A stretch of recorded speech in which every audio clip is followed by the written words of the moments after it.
Hello, my name is Connor Pauly. I'm talking today about the state of the NBA and the NBA Super Teams. So today, I'm just going to talk about the NBA and the background information regarding that. So there's a lot of the NBA has a lot of good teams, and there's also a lot of really bad teams. Some of the good teams are the Cavaliers, Warriors, Oklahoma City Thunder, Timberwolves, Rockets, etc. But here's some background information regarding some of those teams. A lot of those players on those teams are taking the easy way out of just joining other teams just to make it easier on them. But also, it just makes the league less competitive all around.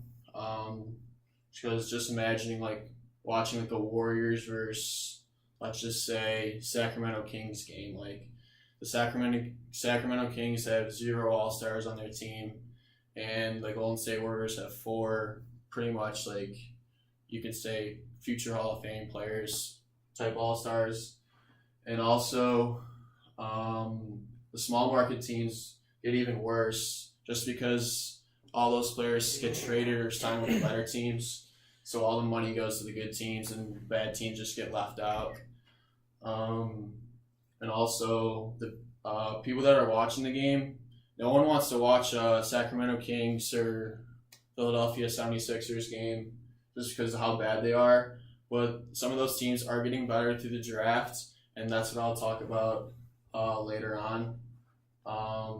So really, just no one really wants to watch the regular season games at all, just because it's just not a competitive game at all, because we kind of know who's going to win already, just even before the game starts. And also, with the Warriors and some of the really good teams, with the tax now, you can buy out all their contracts. So if you go over the salary cap, which there's a salary cap in the NBA, you can pay the players as much as you want as long as you pay the luxury tax that's included with it. And some of the teams, their players, the Warriors, I was saying earlier, have Steph Curry, Kevin Durant, who actually joined the team pretty much later on in his career. When I was talking about taking the easy way out, that's pretty much the main prime player that I was talking about. Draymond Green, Defensive Player of the Year. Klay Thompson, a 3-point champ. Same with Steph Curry. 2 of the greatest shooters of all time. And also the Cavaliers have LeBron James, Isaiah Thomas, Kevin Love, Tristan Thompson, all stars. And Thunder have Paul George, Russell Westbrook, Carmelo Anthony, Steven Adams. The Rockets have Chris Paul, James Harden, really good players. And then Timberwolves have Andrew Wiggins, Jimmy Butler, Karl Anthony Towns. So these teams are some of the top teams in the NBA. Last year and soon to be, this year they're going to be really good. And pretty much the rest of the league is kind of in doubts just because the NBA super teams, no one really wants to watch the games because all the good players are on these teams and no one else. There's 25 other teams with, there's some other good players in the NBA, but still no one wants to watch games with bad players, and a lot of teams are tanking, which I'll get to this next slide.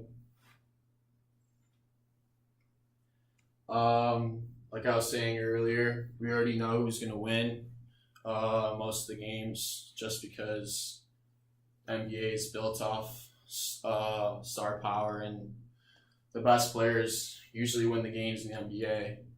And no one really wants to watch those games, and which creates less revenue for the people that are or the NBA owners and the NBA in general.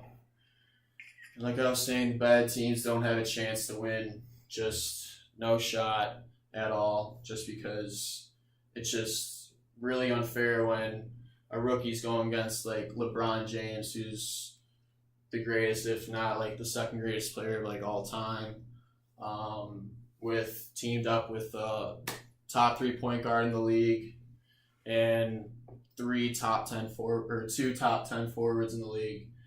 It really gives other teams no shot at winning these games, and it's kind of bad for the NBA because it just doesn't create a competitive advantage at all.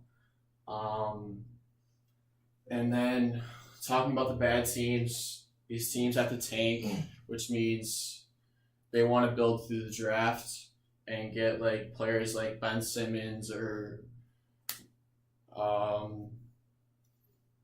I don't know, John Wall from a couple years ago. Lonzo Ball in the Lakers now.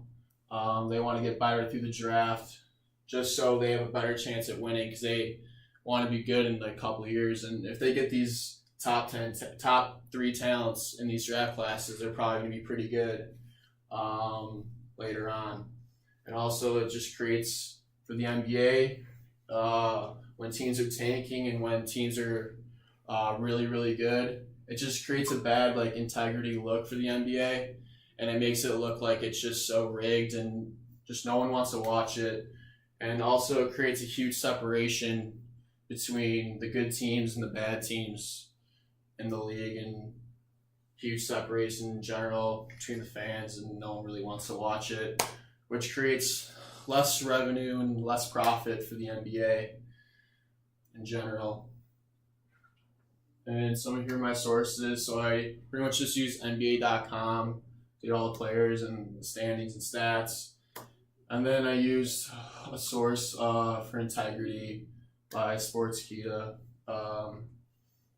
And that's it. And that's my presentation on the NBA Super Teams.